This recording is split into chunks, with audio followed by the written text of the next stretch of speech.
आपके 275 के तहत जो पैसा बंटन ट्राइबल के लिए किया जाता है उसका दुरुपयोग किया जा रहा है। उसको रोकने का काम शिक्षित लोगों का काम है, जो आपके जनप्रतिनिधि चुन के बैठते हो उनका काम है।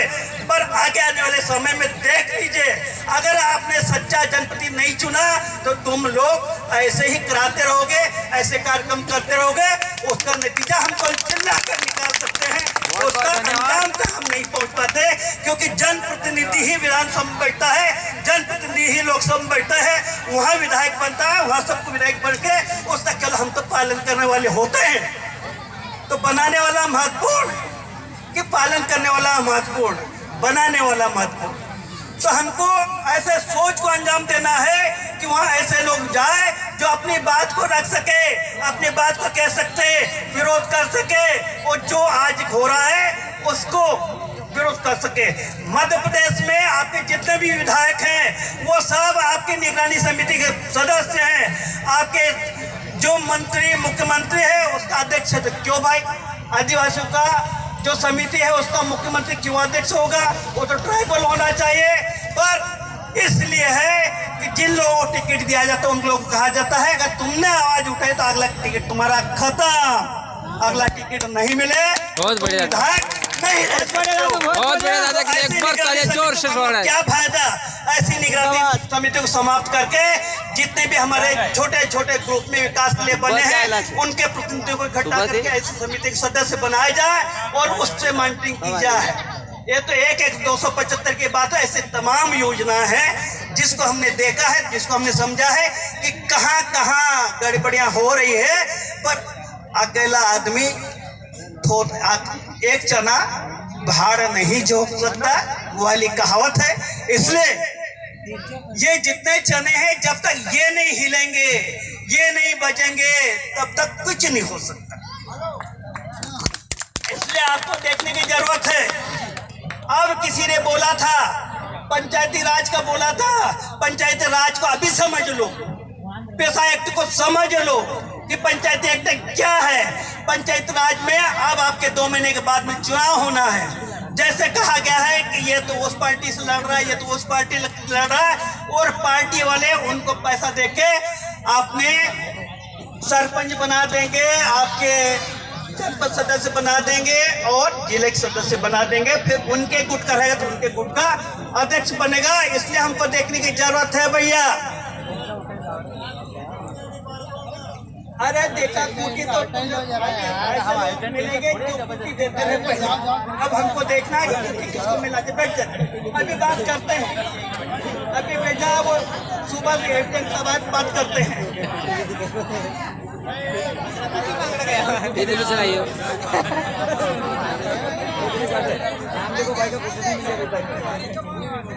अब एक बात हो सकती है, पंचायत चुनाव आ रहे हैं तो जितने भी हमारे कार्यकर्ता हैं, जितने भी आपके जैस के लोग हैं, जो भी इस मंच पे आए हैं, हर बात के लोग आए हैं, उनको चाहिए आज जब अगर पंचायत चुनाव डिक्लेयर करने के तुम नहीं कुछ कर पाओगे, केवल ये कर सकते हो कि जहां तुम्हारा बस चलता है वहां पे निरोध पंचायत चुनो और अपना आदमी लाओ।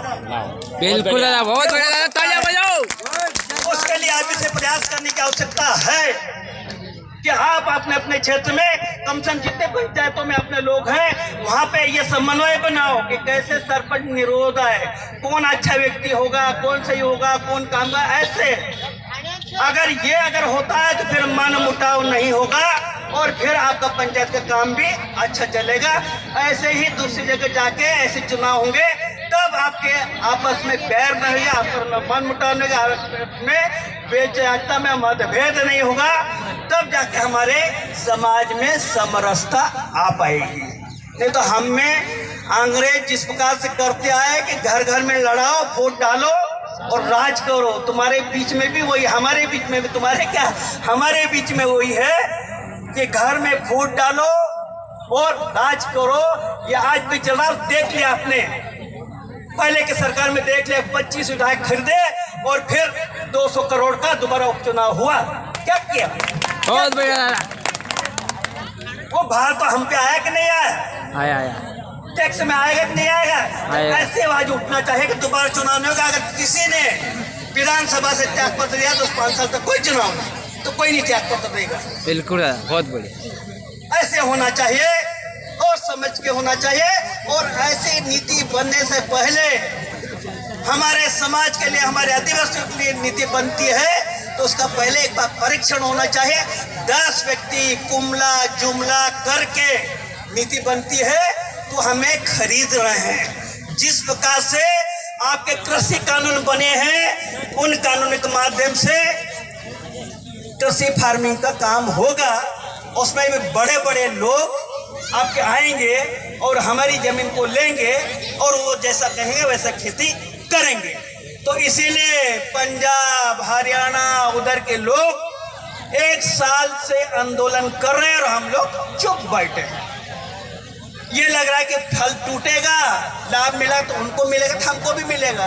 तो तुम तो अपने आप मुंह ऊपर करके देख रहे हो, पर ये नहीं कर रहे कि फल तोड़ रहे तो उसमें सहयोग करें। नहीं डगाल कहला ये नहीं सहयोग कर रहे हैं, बहुत बढ़िया। डगाल कहलाने का काम नहीं कर रहे हो। तो ऐसे ऐसे काम नहीं चलेगा। आज में अगर मुंह में पानी डालना है तो आपको चिल्लाना पड़ेगा कि मुंह में पानी डालो, तब तो पानी मिलेगा। तो ऐसे बहुत से बातें हैं जिसके माध्यम से हमको इसमें काम करने की आवश्यकता है। और काम करना है तो छोटे छोटे गुट में करना पड़ेगा। छोटे छोटे गुट में समझदारी बनाना पड़ेगी, एकता बनाना पड़ेगी, समरसता बनाना पड़ेगी, भाईचारा करना पड़ेगा। और एक गांव में इस प्रकार एकता करेंगे कि दूसरे फूट न डालो, जैसे आज से 20 साल 25 साल पहले हुआ करता था। अगर गांव वाले ने सोच लिया कि ये गाड़ी आएगी चुनाव में, ये गाड़ियां नहीं आए तो आती नहीं थी, क्योंकि वो तो गांव का विचार था कि गांव वालों ने विचार कर, इसलिए दूसरी गाड़ी नहीं आएगी, कोई गाड़ी नहीं आएगी। मैं हमको जो निर्णय करना करेंगे, तू क्यों चिल्ला रहा, तू क्यों भोंगा बजा रहा। हमने एकता कर ली, तू तो रोड से जा, दूसरे जगह जहाँ चिल्ला वहाँ चिल्ला लेना। पर ये एकता लाना होगा तब तो विकास होगा। नहीं तो दारू भी पीछेगी और मुर्गो भी पीछेगी और दारू पी के तुम्हारे घर में धुमाल भी करेंगे और महिलाओं को घर वाले ही भी मारेंगे। तो इनकी ओर तो जाएंगे ना लोग। भाई उनका उद्देश्य ही है कि पिलाओ और अपनी तरफ रात में करो और सुबह धुन में वोट डालो। और धुन में वोट डालेंगे तो गलत व्यक्ति को ही चुनेंगे। तो ऐसा मैं इतनी बात कह के अपनी वाणी को यही विराम दे रहा हूं। तो ये बात सही है कि शिक्षा हर ताले की चाबी है और उसी शिक्षा के कारण मैं चाबी के रूप में आपके सामने खड़ा हूं। ताला खोलने के लिए इतना कह के मैं आज के इस दिवस पर सभी को धन्यवाद करता हूँ, हमारे गांव वालों को धन्यवाद करता हूँ, हमारे माता बहनों को धन्यवाद करता हूँ। और इसी प्रकार की इस गांव ने दारू के लिए मुहिम लड़ने के लिए आपके बड़वानी तक महिलाएं गई है। ऐसा भी जोश है महिलाओं में, ऐसा नहीं है। मैं तो दूर बैठे बैठे देखता था कि चलो हमारे गांव की महिला, आदमी नहीं कर सकता, महिलाएं जा रही है, तो इससे और अच्छी बात कौन सी होगी। तो नारी शक्ति महत्वपूर्ण है। नारी ही परिवार को बनाती है, नारी ही समाज को बनाती है, नारी ने ही देश को बनाया है, नारी ने ही बांग्लादेश को बनाया है। तो नारियों की शक्ति के आगे कोई शक्ति नहीं है। दुर्गा शक्ति है, दुर्गा की शक्ति है। इसलिए नारी शक्ति अगर आगे आती है तो कोई का माई का लाल उसको आगे नहीं रोक सकता। और तभी परिवर्तन होगा, नारियों से समाज परिवर्तन होगा, नारियों से देश बनेगा, नारियों से समाज बनेगा, नारियों से पंचायत होना। इसलिए दैतक पेंशन का जो आरक्षण मिला है इसीलिए कि नारियां आगे आए और अपने अधिकारों को समझे और अपने बच्चों के विकास करें। तो आज की नारी घर में घूंघट तान के बैठी रहती है, सचिव आता है अंगूठा लगा के ले जाता है। तो वो तो फिर पहले की नारी और आज की नारी मतलब क्या है तुम्हारा। इसलिए जागरूक होकर हमको आगे आने की जरूरत है, चाहे पढ़ी लिखी हो चाहे अनपढ़ हो।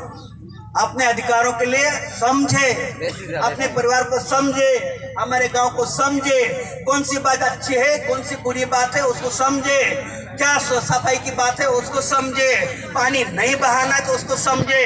पानी बहाएंगे तो मच्छर पैदा होंगे, हम ही को काटेंगे। इसलिए नल बंद करना भी सीखे, क्योंकि बीमारियां क्यों बढ़ रही है। भाई जहाँ गंदगी होगी वो गंदगी में रहेंगे तो बीमारी होगी।